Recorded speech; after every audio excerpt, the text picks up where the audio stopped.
ስዕለታቸው ደርሶ ስሙን በየአደባባዩ የሚመሰክሩ ብዙ ልጆች አሉት። ምልጃና ጥበቃውን ፈልገውን የመጡትን ሁሉ ለክብር ያበቃ ነው። ያደረገላቸውን የረዳቸውን ነገር ሁሉ መዘርዘር ያቃታቸው ለኔስ ይለይብኛል ብለው ሲናገሩ እንባ እየተናነቃቸው ነው። ኦርቶዶክሳውያን ከፍቅራቸው ብዛት ዓይኔ ነህና ብርሃኔ ብለው ይጠሩታል።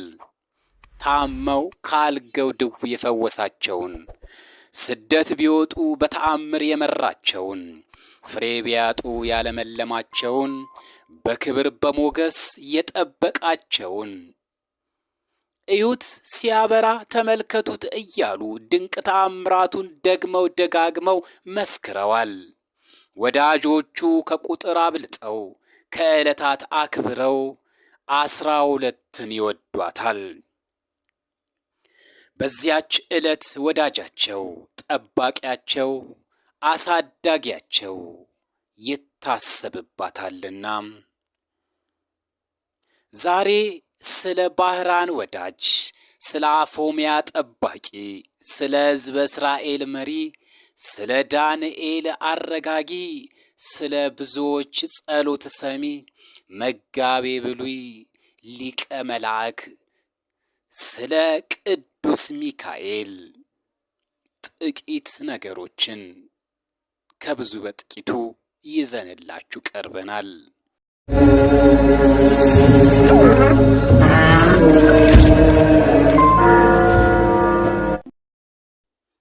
መላእክት ቁጥራቸው ብዙ ቢሆንም በ99 ነገድ የተከፈሉና አለቆችም ያሏቸው ናቸው። የእነዚህ ሁሉ መላእክት አለቃ የሆነው ቅዱስ ሚካኤል ይባላል። በትሕትና ልዕልናን ያገኘ ቅዱስ ሚካኤል በእግዚአብሔር ዘንድ የተሰጠው ክብር ከማንኛውም መልአክ የበለጠ መሆኑን መጽሐፍ ቅዱስ በግልጽ ይነግረናል። ሚካኤል ማለት መኑ ከመ አምላክ ወይም መኑ ከመ እግዚአብሔር፣ እንደ እግዚአብሔር ያለ ማን ነው? እንደ አምላክ ያለ ማን ነው ማለት ነው። ይህም የእግዚአብሔርን ገናናነትንና እርሱን የሚመስል አምላክ እንደሌለ የሚያመለክት ነው። እንደ እግዚአብሔር ያለ ቅዱስ፣ ንጹሕ፣ ሩኅሩኅ፣ ኃያል፣ ረቂቅ ማን ነው ብለን ከጠየቅን መልሱ የለም የሚል ይሆናል።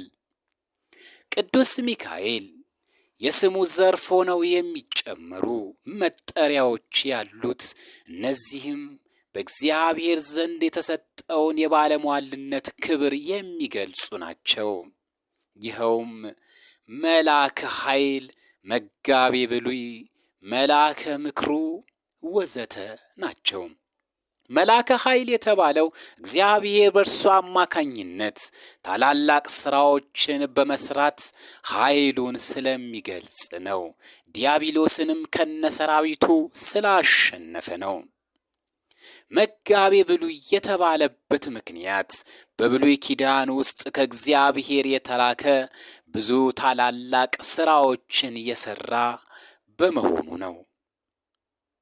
መልአከ ምክሩ ወይም የእግዚአብሔር የምክሩ አበጋዝ የተባለበት ምክንያት ደግሞ እግዚአብሔርን በምክሩ ይረዳዋል ለማለት ሳይሆን እግዚአብሔር የሚሠራውን ሥራ ለወዳጁ ለቅዱስ ሚካኤል ይገልጽለታል፣ በእርሱም አማካኝነት ይሠራል ለማለት ነው። በመጽሐፍ ቅዱስ ውስጥ ቅዱስ ሚካኤል ለማንም ያልተሰጠ እጅግ ታላላቅ የሆነ ክብርን እንደተሰጠው ተጽፎ እናገኛለን። ይኸውም በዕለተ ምጽአት ጌታችን ቅዱሳት መላእክትን አስከትሎ በክበበ ትብስጥ በግብረ መለኮት በግርማ መለኮት በሚመጣበት ጊዜ በእግዚአብሔር ዘንድ በሙታን ላይ ስልጣን የተሰጠው ለዚሁ ለኃያሉ መልአክ ለቅዱስ ሚካኤል ነው። ቅዱስ ሚካኤል በዚህ ሁሉ ልዕልና ላይ ትሕትናን ደርቦ የያዘ በጸሎቱ ተማጽኖ በተራዳኢነቱ ተአምኖ ለሚረዳው ለሚለምነው ሁሉ ፈጥኖ በመድረስ ከሰራዊት አጋንንት ተንኮል የሚያድን መልአክ ነው። ወደ ቅዱስ መጽሐፍ ስንገባ ለቅዱስ ሚካኤል የተሰጠውን ክብርና ባለሟልነት እንዲሁም የሰራውን ስራዎች እናገኛለን። በመጀመሪያ ትንቢተ ኢሳይያስ ምዕራፍ 5 ቁጥር 13 እንዲህ ይለናል። እንዲህም ሆነ ኢያሱ በኢያሪኮ አጠገብ ሳለ ዓይኑን አንስቶ ተመለከተ፣ እነሆ የተመዘዘ ሰይፍ በእጁ የያዘ ሰው በፊቱ ቆሞ ነበረ። ኢያሱም ወደ እርሱ ቀርቦ ከእኛ ወገን ወይስ ከጠላቶቻችን ወገን ነህን? አለው። እርሱም አይደለሁም፣ እኔ የእግዚአብሔር ሰራዊት አለቃ ሆኜ አሁን መጥቻለሁ አለ። ኢያሱም ወደ ምድር በግንባሩ ተደፍቶ ሰገደለት። ጌታዬ ለባሪያው የሚነግረው ምንድን ነው? አለው። እግዚአብሔርም የሰራዊት አለቃ ኢያሱን አንተ የቆምክበት ስፍራ የተቀደሰ ነውና ጫማህን በፊቱ አውልቅ አለው። ኢያሱም እንዲሁ አደረገ ይላል። ይህንን ጥቅስ ልብ ብለን ብናጤነው ለሌላው ሁሉ መርህ የሚሆን ነው። ይህ የእስራኤል መሪ በእጅ የተመዘዘ ሰይፍ ይዞ የተገለጸለት ቅዱስ ሚካኤል መሆኑን አላወቀም። ከቃሉ እንደምንረዳው ከራሱ ወገን ወይም ከጠላቶቹ ወገን የሆነ አንድ ወታደር መስሎት ነበረ። መልአኩ በሰው አምሳል ስለተገለጠለት አላወቀውም ነበረ።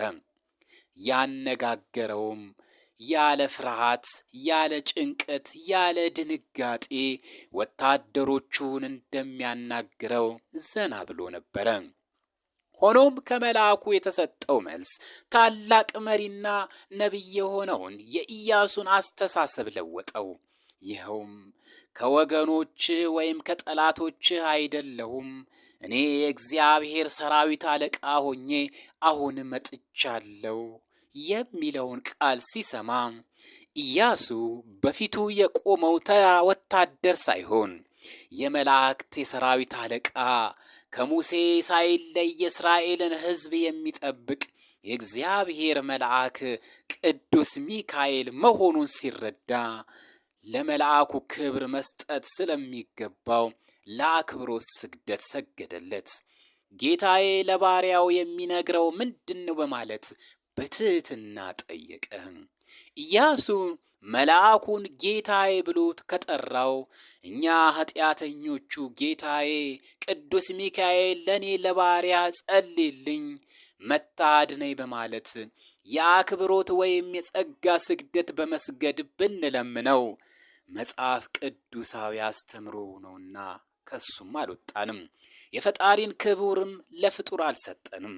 ተሳስታችኋል የሚለን ሰው ቢኖር እኛ አብነት ያደረግነው የእግዚአብሔር ወዳጅ የሆነውን ኢያሱን ስለሆነ ኢያሱን ተሳስቷል ይባላል። መልአኩም ኢያሱ ያቀረበለትን የአክብሮት ስግደትና ጥያቄ በመቀበል ከእግዚአብሔር የተሰጠውን መልእክት ነገረው። ኢያሱም ትእዛዙን ፈጸመ። በኢትዮጵያ ኦርቶዶክስ ተዋሕዶ እምነትና ሥርዓት መሠረት በየዓመቱ ሰኔ 12 ቀን የመላእክት አለቃ የቅዱስ ሚካኤል ዓመታዊ መታሰቢያውን በታላቅ ድምቀት እናከብራለን። በዚህም ዕለት አስደናቂ የእግዚአብሔር ቸርነቶች በመልአኩ በቅዱስ ሚካኤል አማላጅነት የተፈጸሙ ተአምራትን እያሰብን ሁሉን ማድረግ የሚቻለውን አምላክ እናመሰግናለን። እስክንድሪያ በምትባል ከተማ አክራሮስ የተባለች ንግሥት የንጉሥ በጥሊሞስ ልጅ ዝዋል በሚባል ኮከብ ስም ያሰራችው ታላቅ ምኩራብ ነበረና በየዓመቱ ሰኔ በባተ በ12ኛው ቀን በዚያም ምኩራብ ሕዝቡ ተሰብስቦ ታላቅ በዓል ያደርጉ ነበረ። በዚያም ምኩራብ ውስጥ ዙዋል የሚሉት ታላቅ የነሐስ ጣዖት ነበርና በዓሉ በሚከበርበት ዕለት ብዙ ፍሪዳዎች ያርዱለታል። አባ እለእስክንድሮስ እስከተሾመበት ድረስ እነዚያ ጣዖት እንዲያ ሲያደርጉ ኖሩ። ይኸውም 300 ዓመተ ምህረት ተፈጽሞ በአራተኛው ምዕት ውስጥም ነበረ። አባ እለእስክንድሮስ በእስክንድርያ ከተማ ሊቀ ጵጵስናን በተሾመ ጊዜ፣ ጻድቅ ቆስጠንጢኖስም በነገሰ ጊዜ የክርስትና ሃይማኖት ስለተስፋፋ ያን ጣዖት ሊሰብረው ወዶ ሳለ ጎስቋሎች ሰዎች ግን ከለከሉት። እንዲህም አሉት፣ እኛ በዚህ ቦታ ይህን በዓል ማክበር ለምደናል። እነሆ ካንተ በፊት 18 ሊቃነ ጳጳሳት አልፈዋል፣ ይህን ልማዳችንም አልለወጡብንም አሉት። አባ እለእስክንድሮስ ግን ገሰጻቸው፣ አስተማራቸውም። ስህተታቸውንም በመግለጥ እንዲህ አላቸው፣ ይህ ጣዖት የማይጎዳና የማይጠቅም ነው። እሱንም የሚያመልክ ሰይጣናትን ያመልካቸዋል። ምክሬን ብትሰሙ ቀድሞ እንደነበር አድርጌ ይህን በዓል ሰራላችኋለሁ። ይኸውም ጣዖቱ እንድንሰብረው ምኩራቡንም እንድንባርከውና የተከበረ መልአክ በመላእክት አለቃ በቅዱስ ሚካኤል ስም ቤተ ክርስቲያን አድርገን እንድንሰይመው ነው። እኛም ይህን ታላቅ በዓል እንሰራለን። የሚታረዱትም ላሞችና በጎች ለድሆችና ለጦም አዳሪዎች ለችግረኞችም በከበረው መልአክ ስም ምግብ ይሁኑ። እርሱ በእግዚአብሔር ዘንድ ባለሟልነት ያለው ስለሆነ ስለኛ ይማልድልናል አላቸው።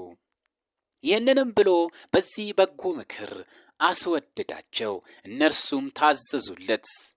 ከዚህ በኋላ ያንን ምኩራብ አድሰው በዚህ የከበረ መልአክ የመላእክት አለቃ ቅዱስ ሚካኤል ስም ቤተ ክርስቲያን አደረጉት። በዚያችም ዕለት አከበሩ። እሷም የታወቀች ናት። እስላሞችም እስከነገሱበት ዘመን ድረስ ኖራ ከዚያ በኋላ ፈረሷት። ይህም በዓል ተሰራ፣ እስከ ዛሬም ጸንቶ ይኖራል። ዳግመኛም በዚያች ዕለት እግዚአብሔር የመላእክት አለቃ ቅዱስ ሚካኤልን በነገድ ውስጥ በመላእክት ሁሉ ላይ በብዙ ክብር ሾመው።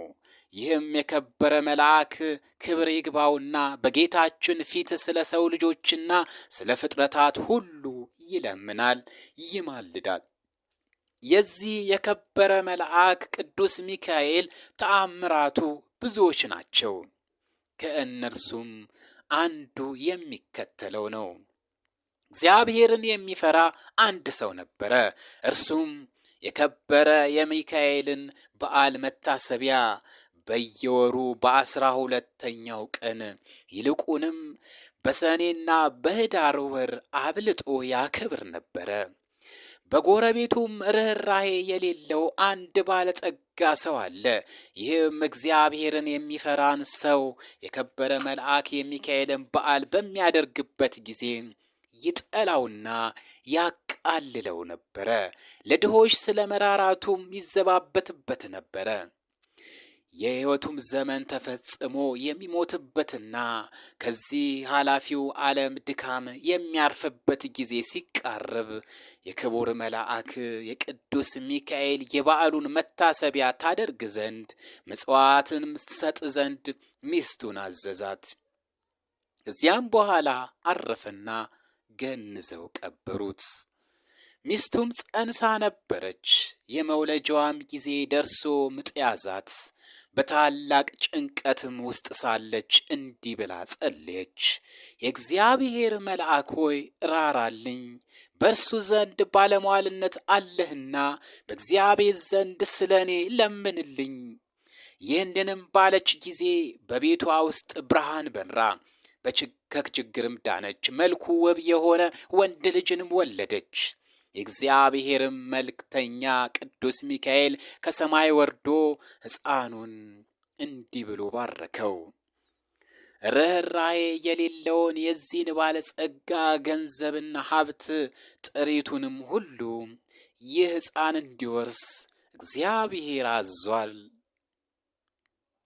ባለጸጋውም በቤቱ በአልጋው ላይ ሳለ ጌታ ጆሮውን ከፍቶለት ይህንን ነገር ከመልአኩ ሰማ። ይህንንም በሰማ ጊዜ ታላቅ ሐዘን ደረሰበት። ሕፃኑንም የሚገድልበትን ምክንያት ይፈልግ ጀመረ። ነገር ግን ክብር ይግባውና ጌታ ይጠብቀው ነበረ። ከዚህም በኋላ ያ ባለጸጋ ምክንያት አዘጋጅቶ የሚያገለግለኝ ልጅ የሆነኝ ዘንድ ልጅሽን ስጪኝ፣ እኔም እየመገብኩና እያለበስኩ አሳድገዋለሁ፣ ላንቺም 20 ወቄት ወርቅ እሰጥሻለሁ አላት። ይህንንም ነገር ከባለጸጋው በሰማች ጊዜ ስለ ችግሯ እጅግ ደስም አላት። ልጇንም ሰጠችው። እሱም 20 ወቄት ወርቅ ሰጣት። ልጇንም ወሰደ። የምሻው ተፈጸመልኝ ብሎም እጅግ ደስ አለው።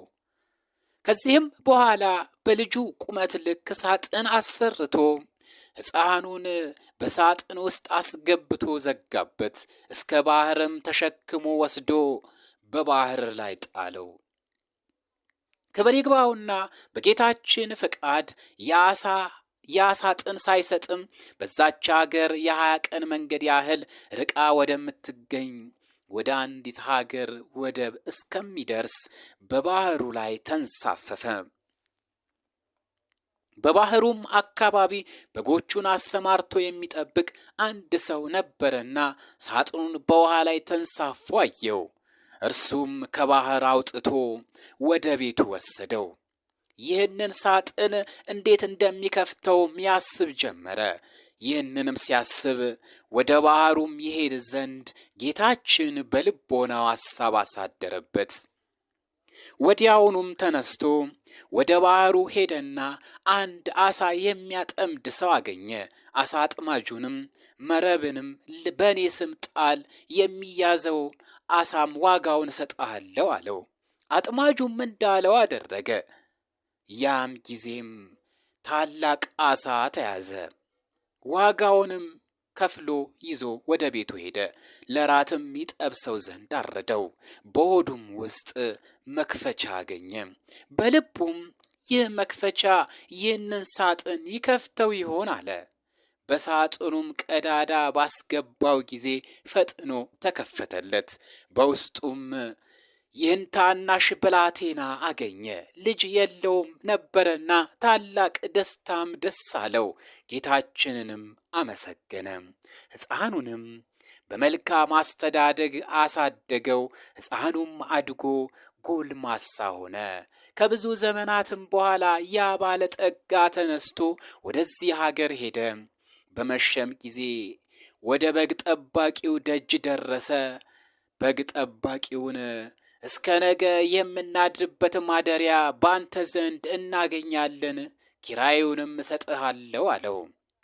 በጋርቢውም እንዳልክ ይሁንና እደር አለው። ባለጠጋውም በዚያ አደረ። ራት በሚቀርብበትም ጊዜ ሕፃኑን ባህራን ብሎ ጠራው። ባለጠጋውም ሰምቶ ልጅ ነውን ብሎ ጠየቀው። በግ ጠባቂውም አዎን ልጄ ነው፣ ታናሽ ሕፃን ሆኖ ሳለ ከባህር አግኝቼዋለሁና እግዚአብሔር የሰጠኝ ልጄ ነው አለው። ባለጠጋውም በምን ዘመን አገኘኸው አለው። እርሱም ከ20 ዓመት በፊት ብሎ መለሰለት።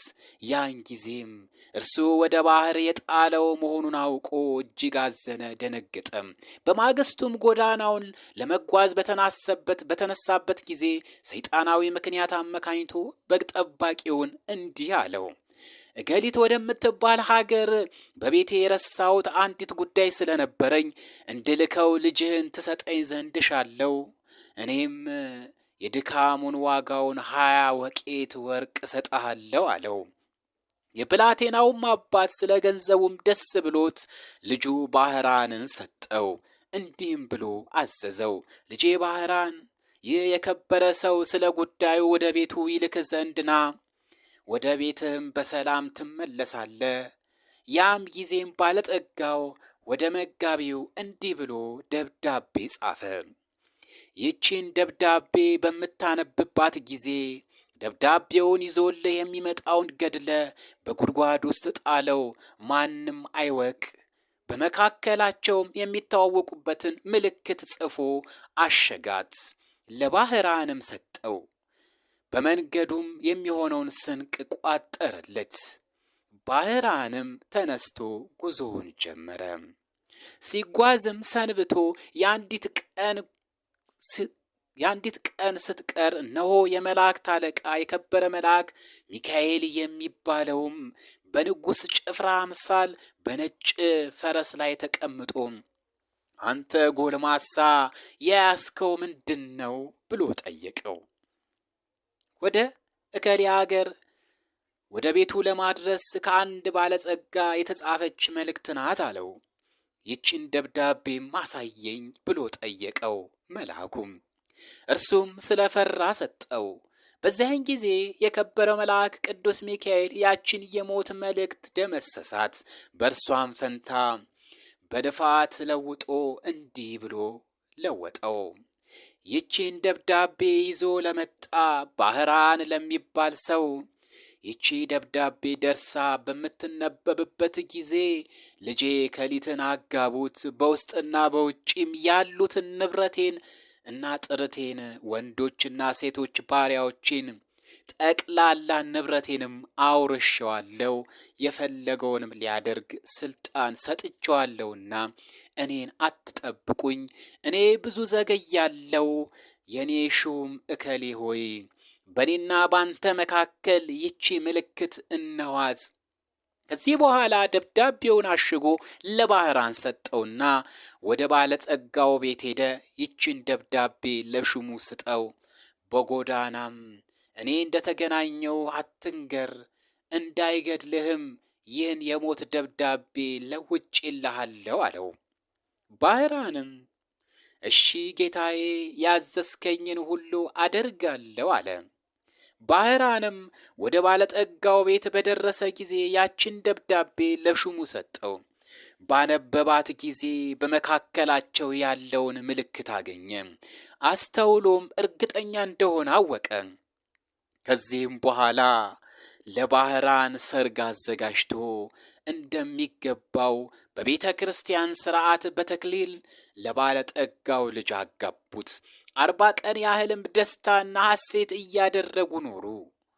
ከዚህ በኋላም ባለጠጋው ከሄደበት መመለሻው ጊዜ ሆኖ በደስታ የሆነውን ሁሉ የመሰንቆና የእንዚራ ድምፅ ሰምቶ ይህ የምሰማው ምንድን ነው ብሎ ጠየቀ።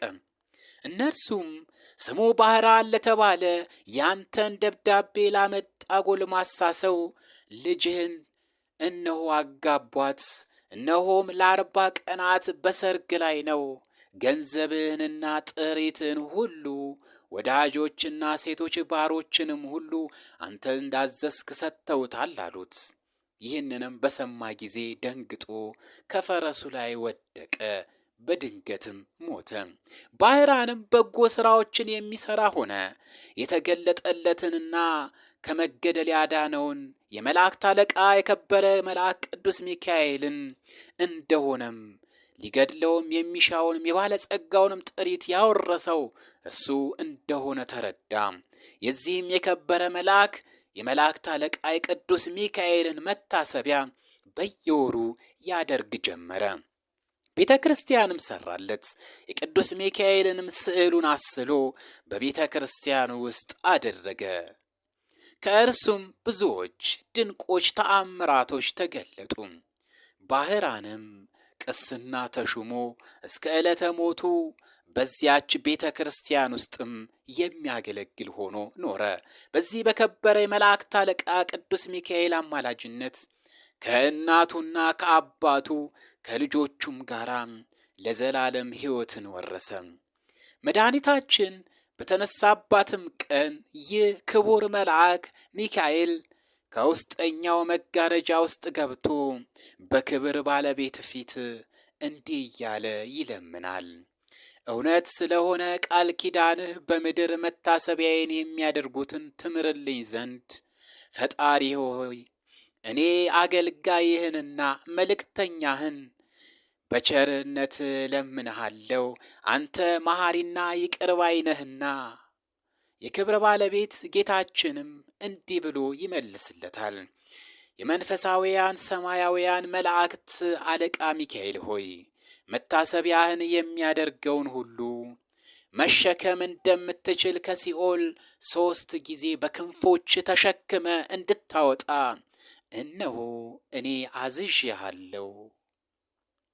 ይህንን ቃል በሰማ ጊዜ እጅግ ደስ ብሎት በበዓሉን መታሰቢያ ከሚያደርጉት በክንፎቹ ተሸክሞ የእሳቱን ባህር አሳለፋቸው። እነሱንም ከብቻው ከጌታ በቀር የሚቆጥራቸው የለም። ስለዚህም እነዚህን ታላቅ የከበረ የመላእክት አለቃ የቅዱስ ሚካኤልን የበዓሉን መታሰቢያ ለማድረግ መታገል ይገባናል። እርሱም ከሰይጣን ወጥመድ ያድነን ዘንድ በዘመናችን ሁሉ ይጠብቀን ዘንድ ኃጢአታችንም ሁሉ ያስተሰርይልን ዘንድ መከራችንም ሁሉ ያርቅልን ዘንድ የምድራችንንም ፍሬ ይባርክ ዘንድ ፈቃዱንም ለመስራት ይረዳን ዘንድ ከእኛ ወገን የሞቱትን ዕረፍተ ነፍስ ይሰጥ ዘንድ ወደ መንገድ የሄዱ አባቶቻችንና ወንድሞቻችንን ወደ ቤቶቻቸው በሰላም በጤና ይመልሳቸው ዘንድ በመካከላችንም ፍቅር ያደርግ ዘንድ እስከ መጨረሻይቱም ሕቅታ ድረስ በቀናች ሃይማኖት ያጸናን ዘንድ በክርስቶስ ወገኖች የሆኑ መኳንንቶቻችን ይጠብቅ ዘንድ እነሆ በእምነታቸው ያጸና ዘንድ የሳቱትንም ወደ ቀናች ሃይማኖት ይመልሳቸው ዘንድ በእግዚአብሔር ፊት ስለኛ ይለምንልናል። ዳግመኛም በዚች ቀን እግዚአብሔርን የሚፈራ አስተራኒቆስ የሚስቱ የቅድስት አፎምያ የዕረፍቷ መታሰቢያ ሆነ። ይህም ሰው በየወሩ 3 በዓላቶችን እያከበረ ኖረ። እኒህም ክብር ይግባውና የጌታችን የኢየሱስ ክርስቶስ የልደቱ መታሰቢያ በየወሩ በ29፣ የእመቤታችን የቅድስት ድንግል ማርያም በዓል መታሰቢያ በየወሩ በ21፣ የከበረ የመላእክት አለቃ የሆነ የቅዱስ ሚካኤልን በዓል መታሰቢያ በየወሩ በ12 ቀን ናቸው። የሚሞትበትም ጊዜ ሲቀርብ እርሱ ሲሰራው የነበረውን ምጽዋት ይልቁንም እኒህን 3ቱን በዓላት እንዳታስታጉል ሚስቱን ቅድስት አፎምያን አዘዛት። እርሷም የከበረ የመልአኩን የቅዱስ ሚካኤልን ስዕል ያስልላት ዘንድ ባሏን ለመነችው። እርሱም አሰርቶ ሰጣትና በቤቷ ውስጥ በክብር አኖረችው። ባሏም ካረፈ በኋላ ባሏ ያዘዘችውን መስራት ጀመረች። ሰይጣን ግን ቀናባት። በመበለት ሴት በመነኩሲት ተመስሎ ከእርሷ ጋር ተነጋገረ። እንዲህም አላት፣ እኔ አዝንልሻለሁ፣ እራራልሻለሁ። ገንዘብሽ ሳያልቅ የልጅሽነትም ወራሽ ሳያልቅ አግብተሽ ልጅ ትወልጂ ዘንድ እመክርሻለሁ። ባልሽም መንግሥተ ሰማያትን ወርሷል፣ ምጽዋትን አይሻም። አፎምያም እንዲህ ብላ መለሰችለት፣ እኔ ከሌላ ሰው ጋር ላልገናኝ በእግዚአብሔር ፊት ቃል ኪዳን አድርጌያለሁ። ርግቦችና መንጢጦች እንኳን ሌላ ባል አያውቁም። በእግዚአብሔር አርአያ ከተፈጠሩ ሰዎች ይህ ሊሆን እንዴት ይገባል? ምክሩንም ባልሰማች ጊዜ አርአያውን ለውጦ በላይዋ ጮኸባት፣ እንዲህም አላት፣ እኔ በሌላ ጊዜ እመጣለሁ። እርሷም የከበረ መልአክ የመልአኩን የቅዱስ ሚካኤልን ይዛ አሳደደችው። ከዚህም በኋላ ሰኔ 12 ቀን የከበረ መልአኩን የቅዱስ ሚካኤልን በዓል በሚከበርበት ዕለት እርሷም የበዓሉን ዝግጅት ስታደርግ ብርሃናዊ መልአክ መስሎ መጣ። አፎምያ ሆይ ሰላም ላንቺ ይሁን፣ እኔ የመላእክት አለቃ ሚካኤል ነኝ። ጌታ ወደ አንቺ ልኮኛልና እርሱም ይህን መመጽወትሽን ትተሽ ለአንድ ምእመን ሚስት ትሆኝ ዘንድ አዞሻል አላት። ባል የሌላት ሴት መለቅ የሌለውን መርከብ እንደምትመስል ወቂ።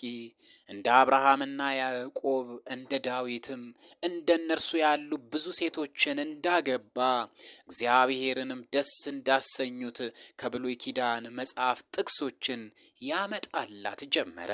ቅድስት አፎምያም መልሳ አንተ እግዚአብሔር መልአክ ከሆንክ የመስቀል ምልክት ካንተ ጋር ወዴት አለ አለችው። ሰይጣኑም ይህን በሰማ ጊዜ መልኩ ተለወጠና አነቃት። እርሷም ወደ ከበረው መልአክ ወደ ቅዱስ ሚካኤል ጮኸች። ወዲያውም ደርሶ አዳናት። ያንም ሰይጣንም ይዞ ይቀጣው ጀመረ። ሰይጣኑም ጮኸ፣ ማረኝ፣ ያለ ጊዜም አታጥፋኝ፣ እግዚአብሔር እስከ ዓለም ፍጻሜ ታግሶኛልና እያለ ለመነው። ከዚያም ተወውና አባረረው። የከበረ መልአክ ቅዱስ ሚካኤልም እንዲህ አላት፣ ንጽሕት አፎምያ ሆይ ሄደሽ የቤትሽን ሥራ አዘጋጂ። አንቺ ዛሬ ከዚህ ዓለም በሞት ትለያለሽና እነሆ እግዚአብሔርም ዓይን ያላየውን ጆሮም ያልሰማውን በሰው ልብም ያልታሰበውን አዘጋጅቶልሻል። ይህንንም ብሎ ሰላምታ ሰጣት።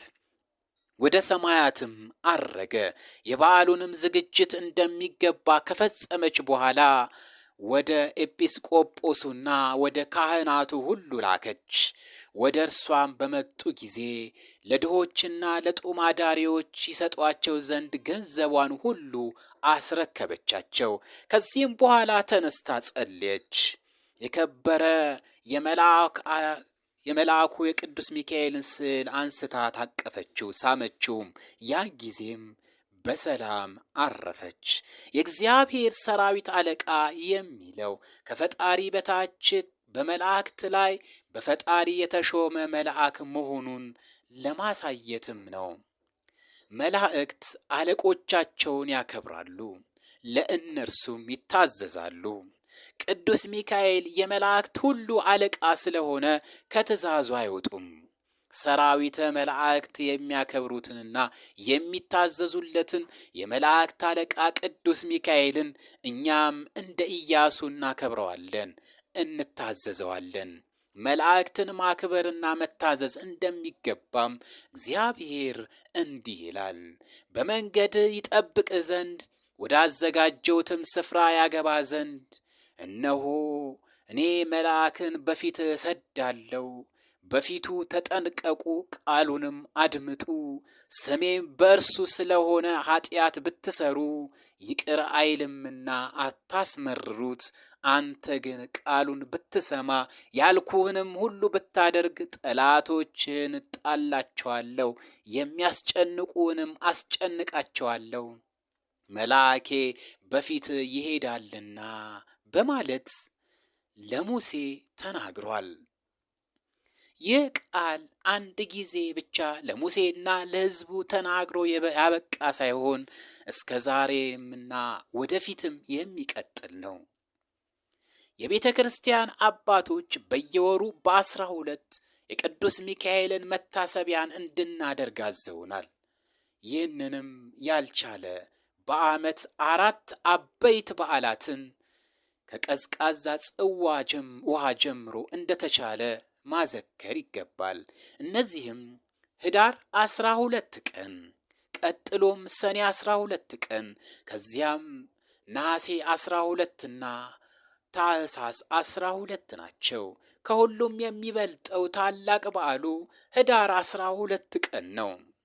በዚህም ዕለት እግዚአብሔር በሰማይ ካሉ በላይ አድርጎ ሾመው። ስለ ትሕትናውና ስለ መታዘዙ ጌታውንና ፈጣሪውን የከዳና የበጎ ሥራ ሁሉ ጠላት የሆነውን ሰይጣን ድል ይነሳ ዘንድ ሥልጣን ሰጠው። በዚህ ዕለት እንዲሁ ከላይ እንደተገለጠው ቅዱስ ሚካኤል በታላቅ ክብር ሆኖ በንጉሥ ጭፍራ አምሳል ለነዌ ልጅ ለኢያሱ የታየበት ዕለት ነው። በቅዳሴያችን ተውቦ ለምህረት ለሚካኤል ለሚካኤል ምሕረትና ይቅርታን የተሰጠው ታላቅ መልአክ እንላለን።